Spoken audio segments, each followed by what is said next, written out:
খাবারের টেবিলে একটু শাকসবজি, বর্তমানে যে পরিমাণ গরম পড়েছে, শাকসবজিটা রাখা আমাদের জন্য আসলে খুবই দরকার।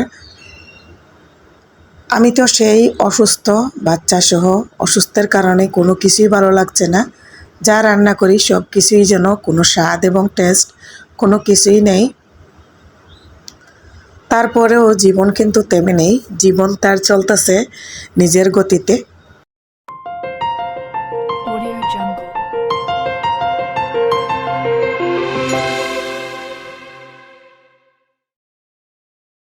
আসসালামু আলাইকুম রহমতুল্লাহি বারাকাতু। আমার সকল প্রিয় আপু এবং ভাইয়ারা, আপনারা সবাই কেমন আছেন? আশা করছি কাছে এবং দূরে, দেশ এবং দেশের বাইরে যে যেখানে বসে আমার আজকের ভিডিওটি দেখতেছেন, আল্লাহর রহমতে আপনারা সবাই অনেক বেশি ভালো আছেন। আমরাও আল্লাহ তাআলার অশেষ রহমতে আলহামদুলিল্লাহ বেশ ভালো আছি। বরাবরের মতো চলে আসলাম আরও একটি ভিডিও নিয়ে। আমি হাসনা হেনা। ভিডিওর শুরুতে একটা অনুরোধ করে নিচ্ছি, প্লিজ একটা লাইক দিয়ে ভিডিওটা কন্টিনিউ করে রাখবেন। আপনাদের একটা লাইক বেশ কিছু সংখ্যক মানুষের কাছে আমার ভিডিওটি পৌঁছে যাবে। আপনাদের মতো আরও অন্যান্যরাও আমার ভিডিওটি দেখতে পারবেন। গরমের মধ্যে কিছুই ভালো লাগছিল না।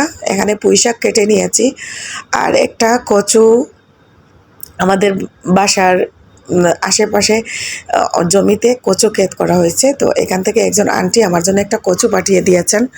কচুটা রান্না করব, আর এর মধ্যে আমি নাস্তাটা করে নিই। এখানে সেমাই রান্না করেছিলাম শুধু দুধ দিয়ে বাবুর জন্য, কিন্তু বাবুও খেতে চাচ্ছিল না।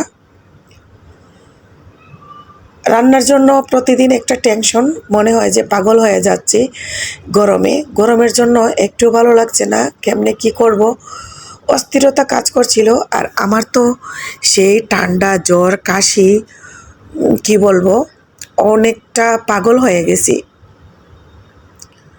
তারপরেও কিন্তু রান্নাবান্না, খাবার দাবার এগুলো কিন্তু তেমনই। রান্নার জন্য কচুটা কেটে কুটে নিয়ে এসেছি, আর আমি কচু রান্না করার আগে একটু ভাপ দিয়ে নিই। কচুটা ভাপ দেওয়ার জন্য বসাই দিয়েছি এক চুলায়, আর আরেক চুলায় এখানে মাছের মাথা, লেজ এগুলো দিয়ে আমি আজকে কচু রান্না করব। এক চুলায় কচু সিদ্ধ হোক, আর আরেক চুলায় মাছটা ভেজে নিচ্ছি।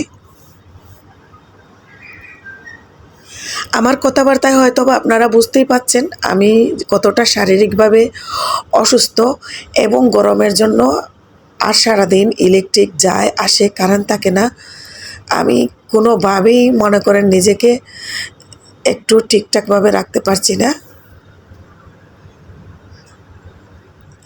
কচুটা সিদ্ধ হয়ে গিয়েছে, তারপর আমি পানিতে ঠান্ডা পানি দিয়ে এটাকে ধুয়ে নিলাম। কচু রান্না বসাই দিয়েছি। তো আমার রান্না তো কি বলবো, নিজে খেতে মজাও পাচ্ছিলাম না, ওয়ালিদের বাবারও মুখের মধ্যে মজা লাগে না। অসুস্থ আমরা সবাই। আমার অল ফ্যামিলির জন্য আপনারা সবাই দোয়া করবেন। যে যেখান থেকে আমার ভিডিও দেখছেন, আপনাদের জন্য অনেক দোয়া আছে। সবাইয়ের জন্য দোয়া করি, আল্লাহ সবাইকে সুস্থ রাখুক। সুস্থতাও আল্লাহর একটা নিয়ামত।